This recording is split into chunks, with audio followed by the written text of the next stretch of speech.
In today's khutbah, inshallah ta'ala, I'd like to share with you just two parts of a profound dua, a powerful dua made by Musa alayhi salam. One of the things many of you probably know about Musa alayhi salam is that he's the most mentioned messenger of Allah in the Quran. Allah Azza wa Jal talks about him more than any other prophet by name. And Musa alayhi salam's, one of his stellar qualities in the Quran is that there are many du'as recorded from him in the Quran. And this is one of them. And this dua is particularly powerful. And it's on multiple parts, and hopefully through the course of this khutbah, I'd like to share with you some of the wisdoms captured inside at least some parts of this dua. But a little bit of background just to get ourselves introduced. Musa alayhi salam, his story is mentioned in so many places, and this particular ayah belongs to Surah Taha, the 20th surah. And in this surah, Allah Azza wa Jal begins the narrative when he left his family and he saw a fire up on top of a mountain in the middle of the night. And he told his family to wait and to go see this fire. And when he gets up there, of course, he discovers that Allah Azza wa Jal is the one that's called him to it. And Allah introduces himself to him, and he's terrified because he's up on top of a mountain in the middle of the night. He doesn't know where he's even headed. He's hoping to get some guidance, لَعَلِّي آتِيكُم مِّنْهَا بِخَبَرٍ أو بقبس أو أجد على النار هدى. Maybe I'll go get some news there. Maybe I'll get some little fire there, and I'll get some directions there. That's why he goes up there. But all of a sudden, shockingly, he gets called. فَلَمَّا أَتَاهَا نُودِيَ يَا مُوسَى. When he got there, all of a sudden he was called Musa. Now you go somewhere you don't even know, you've never been there before, and somebody already knows your name and he's calling you. It's shocking. You get shaken up. So he's actually pretty shocked as he goes up there. And this beautiful conversation begins between him and Allah Azza wa Jal. This is actually one of the most beautiful places in the entire Quran. But that's not my khutbah today. I'm just giving you the introduction so we can get to this dua.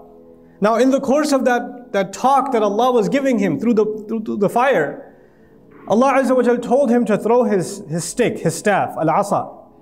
Alqiha ya Musa. Throw it, Musa. Musa alayhi salam throws it and it turns into a hayya, into a running snake.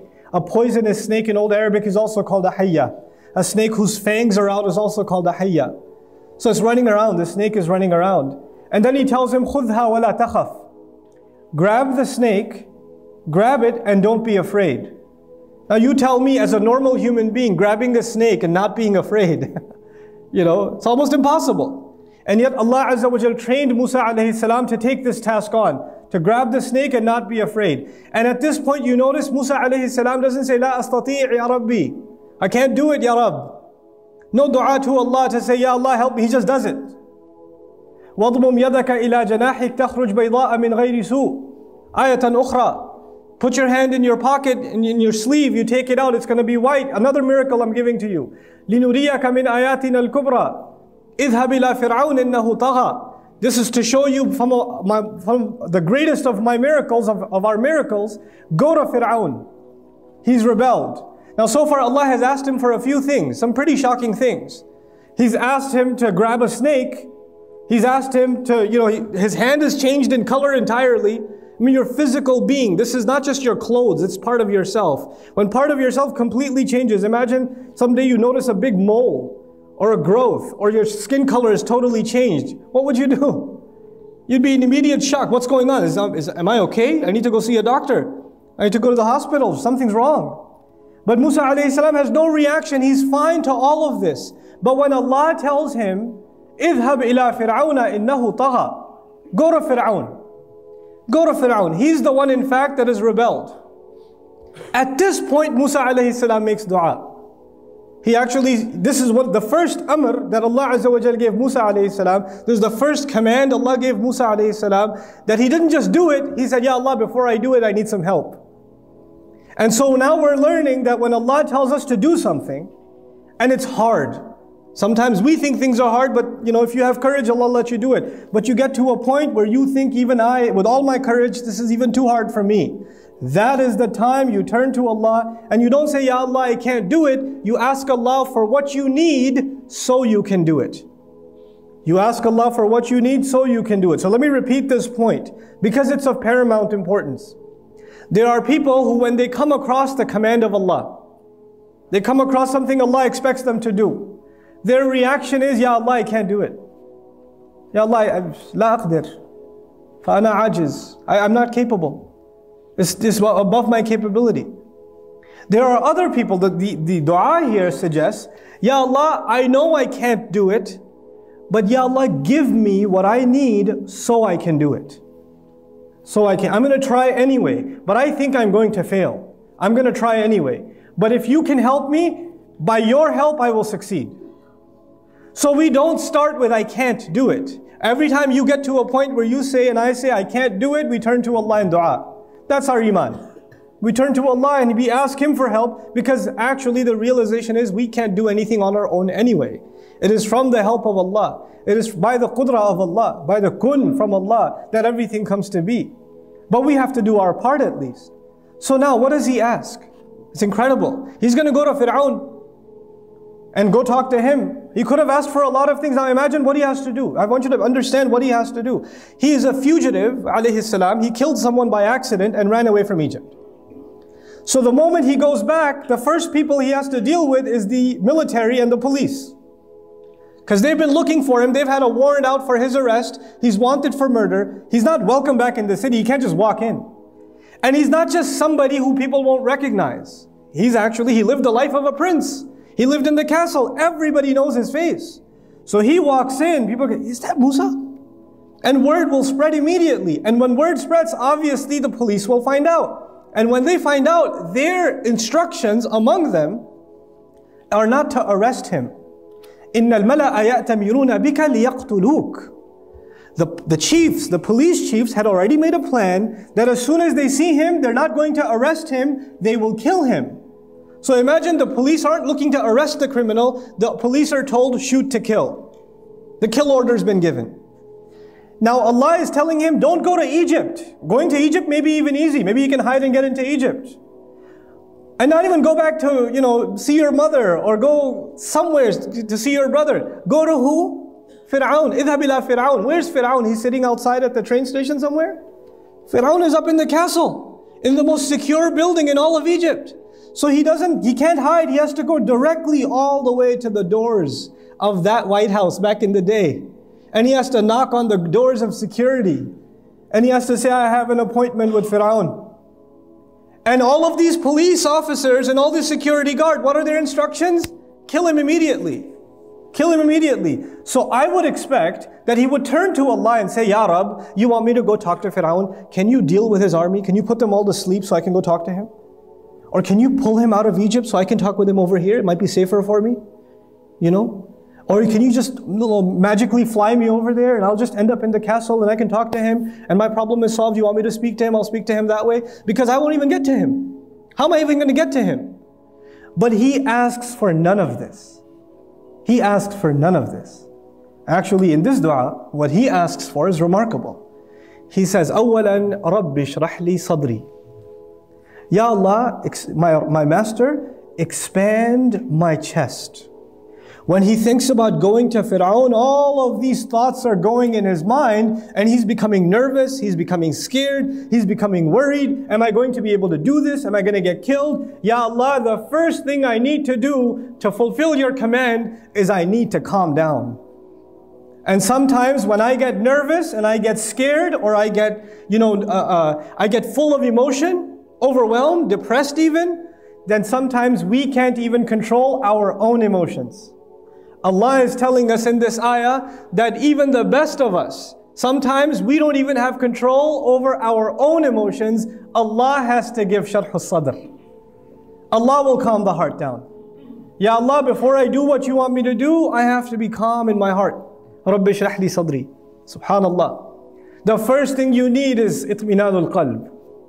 And this heart, later on you will learn, because when he is with his brother Harun alayhi salam, when both of them are together, they even say, how am I going to keep my chest calm? How am I supposed to not get nervous? When the police sees me, when everybody else sees me, when people call names, when they point at me, how am I supposed to not worry about any of that? They even mention together, كَيْ نُسَبِّحَكَ كَثِيرًا وَنَذْكُرَكَ كَثِيرًا إِنَّكَ كُنْتَ بِنَا بَصِيرًا. It's coming later in the same surah. So we can do a lot of dhikr of you, tasbih of you, and mention you a lot because you've been keeping an eye on us all along. In other words, you've been keeping an eye on me since my birth. I should have died the day I was born, because the soldiers were looking to kill him. And he could have died when his mother threw him in the basket. You know, ألقيه في التابوت, ألقيه في التابوت, to throw him in the basket. You know, just throwing a baby can kill him, can't it? Then to throw the baby into the river, the basket could flip over, he could have died there too. Then فَلْيُلْقِهِ الْيَمُّ بِالسَّاحِلِ, the basket will hit the ocean, hit the shore. When the basket hits the shore, he could get killed again. Then he goes inside, and when the soldiers see him, they could kill him right on sight. Then he's almost dehydrating, the baby's not drinking any milk. He could have died then too. There are like 10 times he could have died from the time from back then. So he says, Ya Rab, you've been keeping me alive all this time. I know you'll keep me alive, but I need to remember that. Sometimes it's easy to say it, it's hard to remember it. So he says along with his brother, كَيْ نُسَبِّحَكَ كَثِيرًا وَنَذْكُرَكَ كَثِيرًا إِنَّكَ كُنْتَ بِنَا بَصِيرًا. You've been keeping an eye on me all along. Ya Allah, how will you let me go now? So now what gives us calmness of the heart? What gives us calmness of the heart when we have a difficult task in front of us is a lot of dhikr of Allah, that Allah is watching. Inna Allaha ma'ana, Inna Allaha basir. Allah is seeing what's happening. Allah knows what I'm going through. Allah is here. Allah subhanahu wa ta'ala, His presence and His knowledge is here. He's in complete view of my circumstance. I cannot lose sight of that. And this dua is teaching us, if a Rasul of Allah, Musa alayhi salam, is saying, وَنَذْكُرَكَ كَثِيرًا, we have to mention you a lot, then where does that leave us? You know? When we have to fulfill a task for the sake of Allah, we have to remember Allah a lot, and He gives us courage. Now, courage alone is not enough. It's the first step though. You have to be calm and you have to have courage. And you have to have inshirah al-sadr. The other implication of this that I want to mention, just of Rabbi shrah li sadri, is when you go, and Musa alayhi salam, we know when he sees injustice, he gets angry. It angers him. And he takes matters in his own hand, like he did with the 2 girls and the sheep. So when he sees Fir'aun, he's one of the worst criminals in all of human history. Obviously the kinds of things Fir'aun says would make anybody angry, not to mention Musa alayhi salam. When Fir'aun says, أَنَا رَبُّكُمُ الْأَعْلَى لَا حَوْلَ وَلَا قُوَّةَ إِلَّا بِاللَّهِ, he says, I am your highest master, I am the Rabb, you know. لَعَلِّي أَطَّلِعُ إِلَىٰ إِلَهِ Musa, he says things like, oh, let me make on my own tower, I'll go climb and talk to Musa's God myself. That's what he says in the Quran. When he says things like that, even it makes us angry. Can you imagine Musa alayhi salam? And by the way, when you get angry, you cannot do da'wah. When you get angry, you cannot do da'wah. So even though he's going to go before someone who will make him very angry, he needs to keep his chest calm. He needs to keep it expanded. He cannot get uncomfortable. So we're learning that the mission of Allah, of talking to those who have rebelled against Allah, has to be carried by people who know how to control their temper. And if they cannot control their temper, if they have an anger problem, then they have to turn to Allah and say, Rabbi shrah li sadri. My master, ease me. Calm my chest. A lot of young people are excited about da'wah. They go to the university. They see their non-Muslim friend. And they see a Muslim brother who doesn't pray or whatever, and they start giving them da'wah, and this guy doesn't care about deen.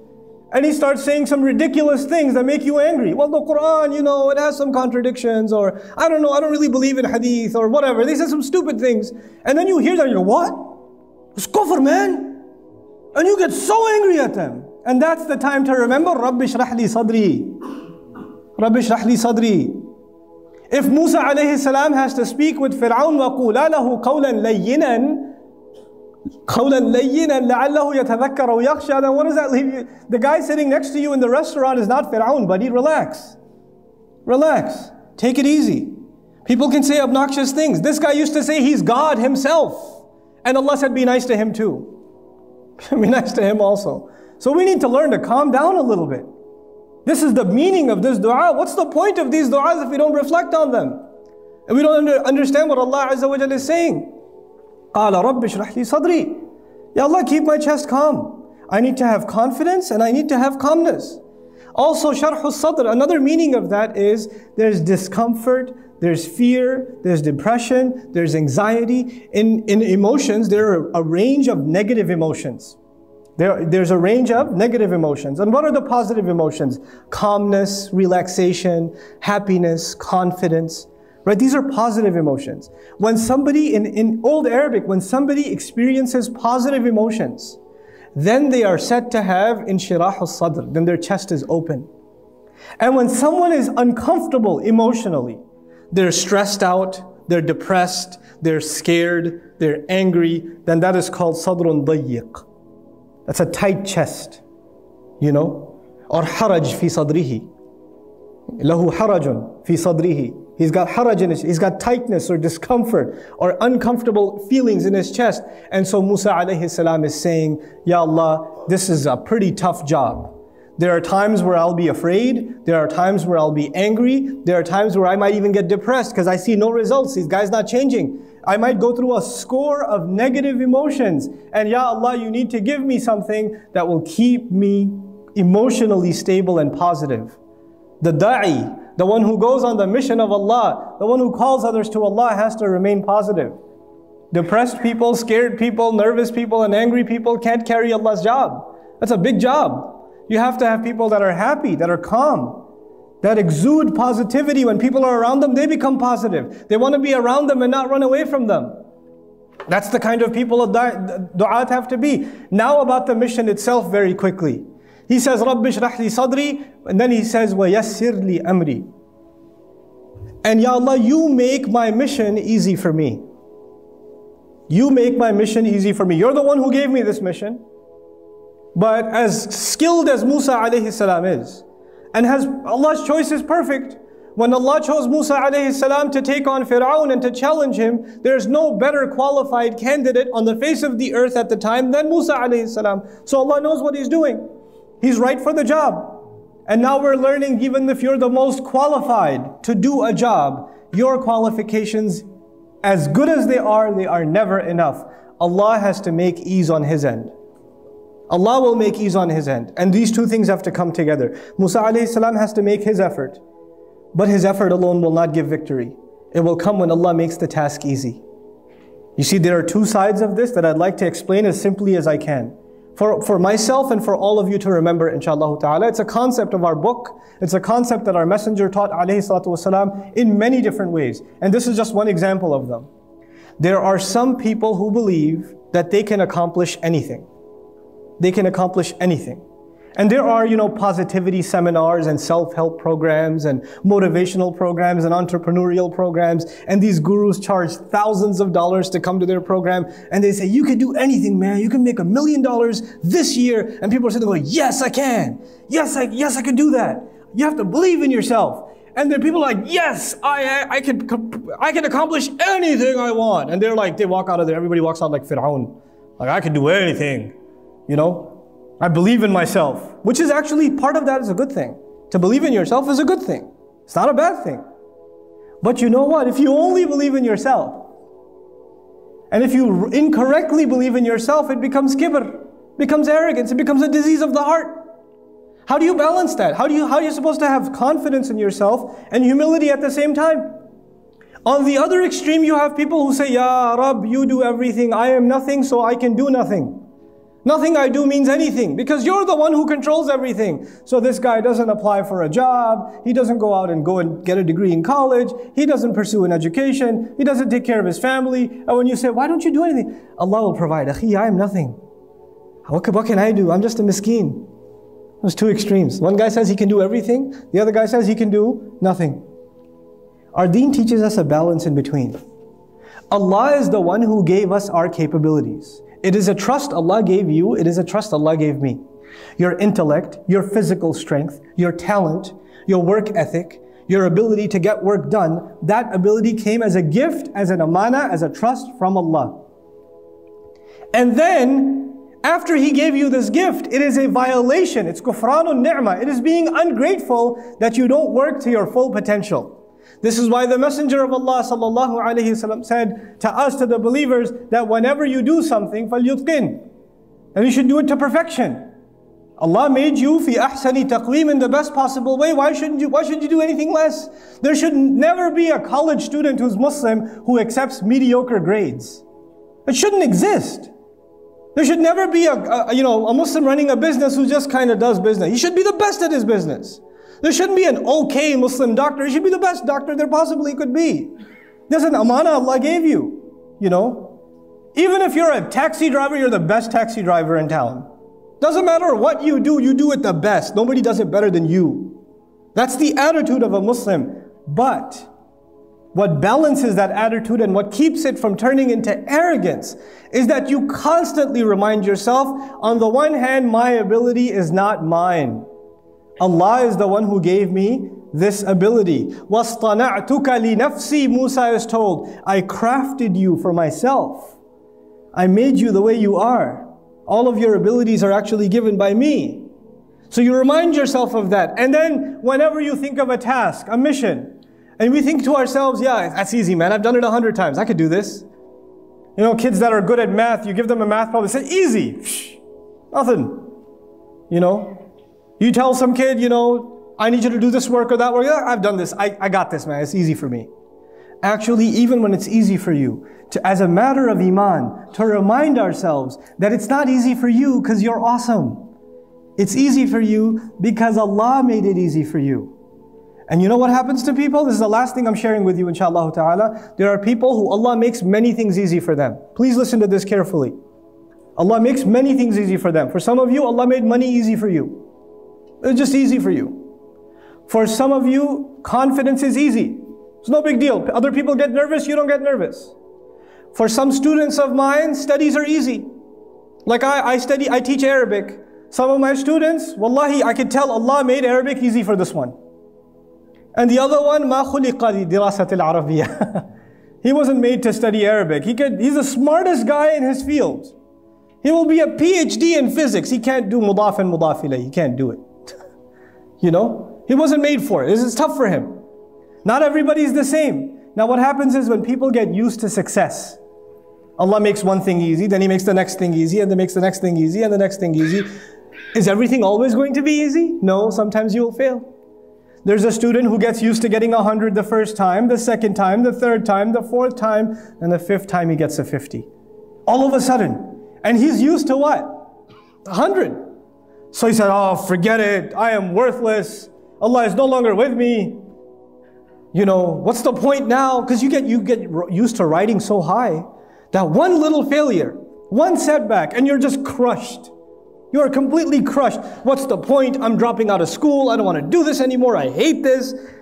You know what? This is when you didn't remind yourself at every single success that success was a combination of two things. Your effort and Allah's help. Every single 100 you got before wasn't because it was easy. You put effort and Allah gave His barakah. You put effort and Allah gave His barakah. And this time when it doesn't happen, two things could be wrong. Number one, maybe you didn't put enough effort. And when you don't put enough effort, Allah does not give His barakah. And maybe even if you put effort, Allah decided that He will not give you barakah. Maybe that's better for you. One of my best friends in life used to be a Hindu. And he wanted to go to med school. And he was a straight A student. Straight A's his entire life. Perfect scores. Highest scores in the SATs. Applied to med school, he was expecting a full scholarship.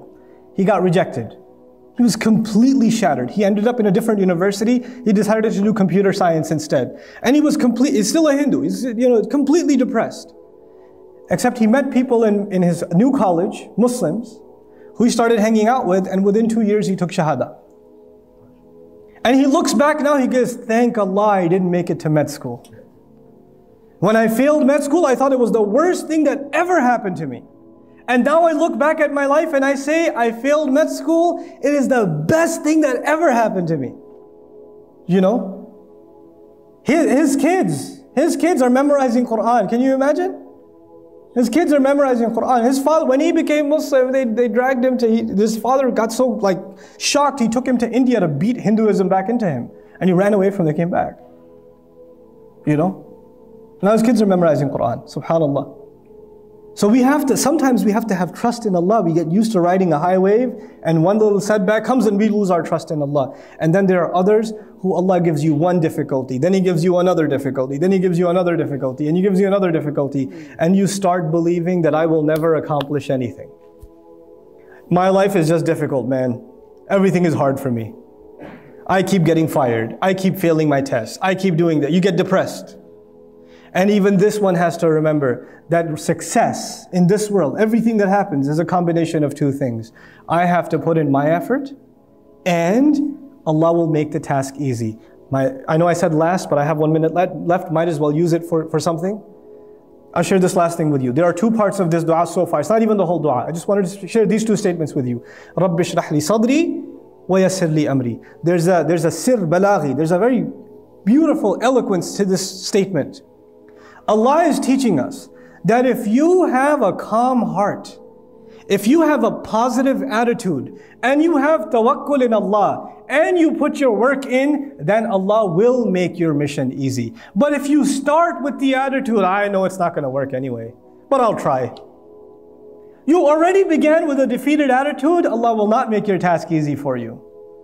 You have to come with sharh al-sadr. You have to have an open chest, a positive attitude, belief that Allah will give you success in what you do. And if He doesn't give it to you, well, you know, you're still saying Alhamdulillah, but you don't walk into an effort. You don't start a project. You don't start doing any work, and you begin with saying, I'm probably not going to succeed anyway, given my track record. You don't begin with that attitude. Then Allah will not make your job easy for you. So if we have that good heart before Allah Azza wa Jal, Allah will make our task easy for us, subhanahu wa ta'ala. With that, I pray that Allah Azza wa Jal gives us all the ability to take advantage of the wisdom of the great prophets of Allah alayhimu salatu wasalam that is captured in their du'as. They said such few words, but they taught us so much of how to better our lives as believers and how to live our life successfully for Allah's deen and also make the best of this dunya. May Allah Azza wa Jal make us find the balance between this deen and this dunya as He intends it. And may Allah put all of us to the service of His beautiful deen and this ummah. Barakallahu li wa lakum fil Qur'an al-Hakim wa nafa'ani wa iyyakum bil ayati wa dhikr al-Hakim.